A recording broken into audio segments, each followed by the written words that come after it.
आजा आजा।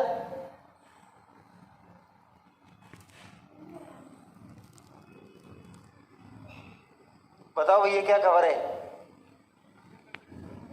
UP police में सिलेक्शन हो गया है। कब? हाँ नमस्कार। ज्वाइनिंग हो गई? कहाँ? वो कौन से बैच का था? अपने यहाँ 10:30 बजे वाले? कौन सी मतलब ईयर वाला? कौन सी ईयर? 18 वाला? और फिर 17-18 का? तो तब तो अपने यहाँ भयंकर भीड़ वाले उसमें थे हैं। 5वें फ्लोर पे चलती थी तब का है भैया।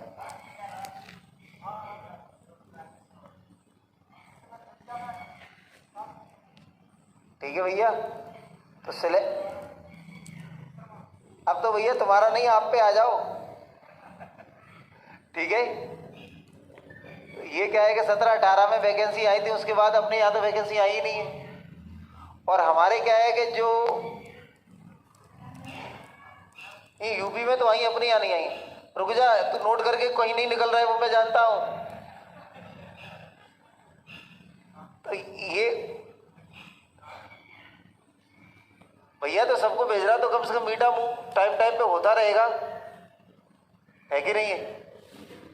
जो भी हो गए हैं उनको क्या है कि खबर तो हमें करते रहे, हमें पता नहीं चलता। हमें कैसे पता चलेगा कि कोई आएगा?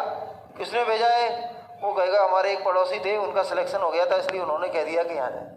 हमें बच्चों का पता नहीं चलता, क्योंकि ये जिस समय पढ़ रहा था उस समय एक बैच में कम से कम 1500 बच्चे होंगे इनके में, कम से कम। तो ईमानदारी वाली बात यह है कि ज़्यादातर बच्चों को जो सिलेक्ट हो जाते हैं, कल भी मेरे पास एक मैसेज आया था, वो डिपार्टमेंट उसको रतलाम मिला है।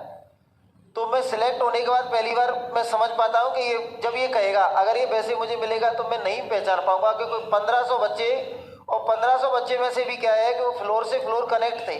कुछ लोग जानते होंगे, हो सकता है ये कोरोना ने सारी की सारी व्यवस्थाएं गड़बड़ कर दी। नहीं तो क्या है, हो सकता है कि ये नीचे से नीचे ही निकल गए हो। तो क्या है कि शुरुआत में बच्चा 4-6 दिन ऊपर आता है कि ऊपर कुछ एक्स्ट्रा मिलेगा, लेकिन जब देखता है भीड़ भाड़ ऊपर के लिए पहले से ही आधे घंटे पहले से ही खड़े हुए कि ऊपर ही बैठना है, ऊपर ही बैठना है, तो जो समझदार होते थे फिर वो नीचे के फ्लोर पे ही आए और बैठ गए और निकल गए। सिलेक्शन भी हो जाता है। ये खड़ा है आपके सामने, जीडी में भी हुआ था। भैया मैथ्स के नंबर बता दे, जीडी में क्या स्थिति थी तेरी? भैया आवाज आ रही है अब तक? भैया इससे बता दे, ऐसे ही बता दे, ऐसे पकड़ के। SSCGD का जब एग्जाम दिया था तो उसमें मेरे 25 में 25 मैथ में थे और रीजनिंग में 25 में 24 नंबर थे। थोड़ा सा नजदीक ले जाओ, थोड़ा सा नजदीक ले जाओगे तो सब पाएंगे। SSCGD का एग्जाम दिया था तब मेरे मैथ में 25 में 25 नंबर थे, रीजनिंग में 24 थे। उसके बाद यूपी पुलिस का दिया था, फरवरी में हुआ था। SSCGD का जनवरी में, मार्च में हुआ था, फरवरी में इसका यूपी पुलिस का। तो उसमें क्या यूपी पुलिस का सिलेबस नहीं पता था मुझे, 2-3 दिन पहले पता पड़ा क्या सिलेबस आता है, लेकिन उसमें इतना पता था मैथ, रीजनिंग और हिंदी आती है। UPGS आती थी लेकिन वो आती नहीं थी मुझे। तो मेरे ऑफलाइन पेपर था, जितने भी नंबर थे ना मैथ और रीजनिंग के थे और हिंदी के, GS तो बिल्कुल नहीं की थी सर। जितने भी नंबर थे ना मेरे मैथ रीजनिंग के थे, और भी 1/2 माइनस मार्किंग भी थी उसमें। 50% माइनस मार्किंग थी यूपी पुलिस में। उसके बाद सर ने टॉप 50 का टेस्ट लिया था उधर पहले, उसके लिए डाउट बताने ऑनलाइन क्लास के लिए। तो उसमें मेरा टॉप 13 या 14 में नाम आया था, पर मैं डबरा ब्रांच में गया था कुछ दिन डाउट के लिए। फिर ये कहने का मतलब ये है कि कल हमारी जो बात हो रही थी ना, मैंने आपसे कहा था, कल मैंने आपसे कहा था और मुझे बता के भी नहीं आया है, पूछ लो उसको। मुझे जानकारी ये अभी मुझे इसने बताया कि कोई बच्चा है और उसको क्या है कि 5:30 का टाइम दे दिया था मैडम ने, उसको जानकारी नहीं दी कि 7 बजे तक क्लास चलनी है आपकी। तो मैं आपको कल ही बता रहा था कि मैथ रीजनिंग अगर आपने सीख लिया तो आप किसी भी एग्जाम के लिए, आपको फिर क्या है कि आज पता चल जाए कि कल एग्जाम है तो आप चले जाओ, क्योंकि कुछ भी आपको तैयार करने की जरूरत नहीं है, लेकिन उसमें समय लगता है।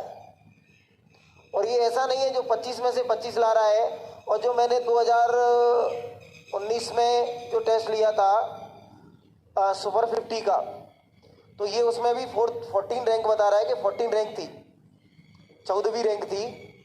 कहीं ना कहीं ये डबरा ब्रांच पे गया तो वहाँ उसने डाउट वाउट भी बताई, ये कहना है इसका आपको नहीं सुनाई दिया हो सकता है।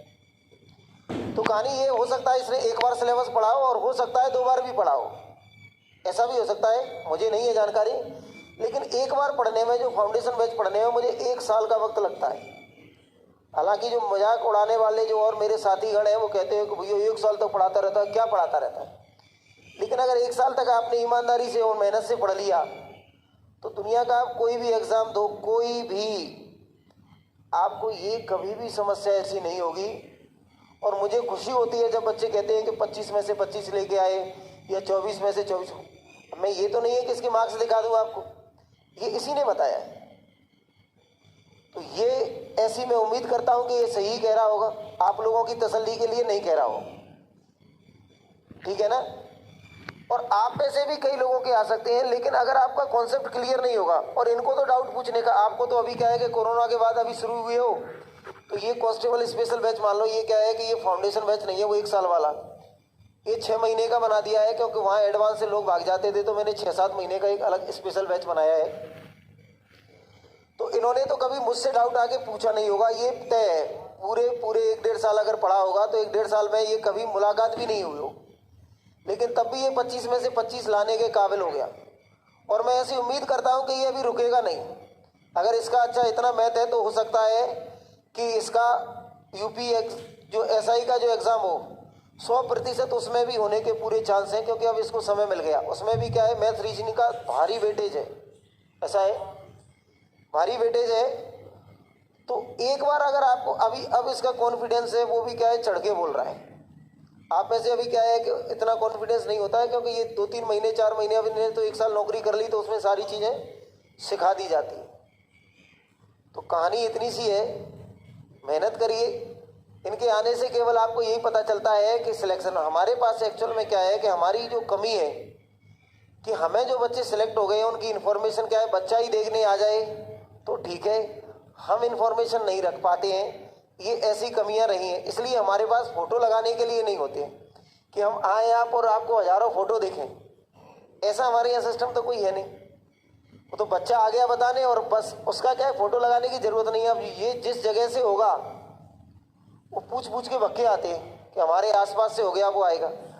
तो हमारे जो एडवर्टाइजमेंट का तरीका है या जो बच्चे का आने का तरीका है, जब भी क्या है, जिस दिन भी कोचिंग खोल दें उस दिन बच्चे सीधे इकट्ठे होके आ जाते हैं। उसकी सबसे बड़ी जो वजह है वो माउथ पब्लिसिटी है, यानी जो क्या है, एक दूसरे को कह के, कान में कह के आते, ये कहानियाँ हैं। तो बच्चे से इससे आप मोटिवेट हो सकते हैं कि आपकी तरह का भी यहाँ बैठा होगा, इसने भी सपने देखे होंगे नौकरी के और आज नौकरी पाली। यानी जो आपका आईसी बनाता, आई कार्ड बनाता है जो कोचिंग के लिए, आज इसके पास नौकरी वाला हो गया। आज भले ही कांस्टेबल है, लेकिन उम्मीद करता हूँ कि कल ये यूपी में ऐसा ही होगा, एमपी में आएगी तो एमपी में भी छोड़ेगा थोड़ी, एमपी में भी करेगा। वैसे बेसिक कहाँ से हो आप मूलतः? डबरा से 12-13 किलोमीटर छीमक गांव है, मतलब पूरी तरह से गांव देहात का है, मेरी तरह आपकी तरह, ठीक है ना।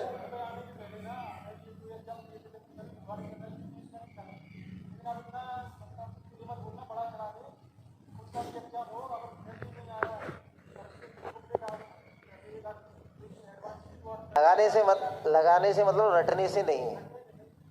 अगर वो आपको समझ में आ जाए, ये आप इसको क्या है कि कोई किसी भी तरह से अन्यथा ना ले।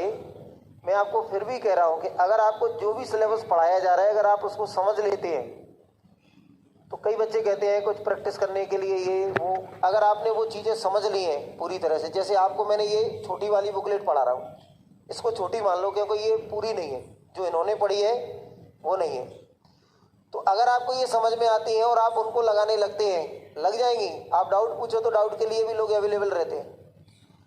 तो ये कहता है किसी भी एग्ज़ाम में इसको डर नहीं है, सिलेक्शन हो ना हो वो दूसरी बात है, लेकिन मैथ की तरफ से इसको ये डर नहीं है कि मैं मैथ की वजह से रुक सकता है। सिलेक्शन रुकने के लिए तो हो सकता है आपका जीएस कमज़ोर हो जाए तो रुक जाएगा, इंग्लिश आता है किसी एग्ज़ाम में उसकी वजह से भी रुक सकता है, लेकिन मैथ की वजह से ये पूरी तरह से मोटिवेटेड है। समझ रहे हो? बाकी और कुछ पूछना है तो पूछ लो भैया, नहीं तो फिर अपनी कहानी जो चलना ही है। है कि नहीं है भैया? लड्डू तो ये कम लाया है, मेरे लायक ही है, लेकिन आप जब कोई आए तो मेरे लिए क्या है कि इस हिसाब से लाना, बेस्ट टाइमिंग पे आना। तो ये फोटो जरूर खींच लेना पहले। चलो भैया, वो तैयारी तो कर ले पहले।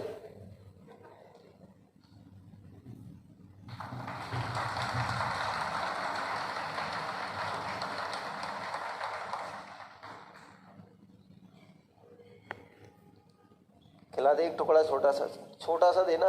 मैं जुकाम से पीड़ित हूँ, और छोटा कर ले। क्या कह रहा है?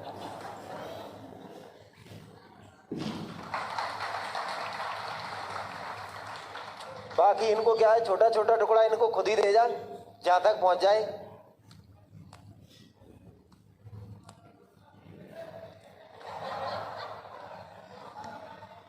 अरे मैं बंटवा दूंगा किसी दिन, परेशान क्यों हो रहे हो? कोई बात नहीं है, कोई बात नहीं है, जितने को हो जाए।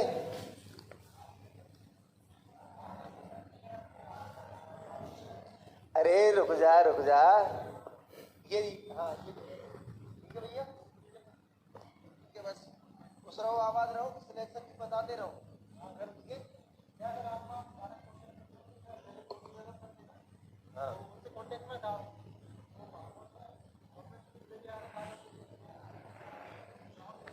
ये बहुत खुशी है, ये जान के खुशी है कि आपको मैच से अच्छा हुआ और आपका सिलेक्शन हुआ। चलिए, बहुत बहुत शुक्रिया आपका।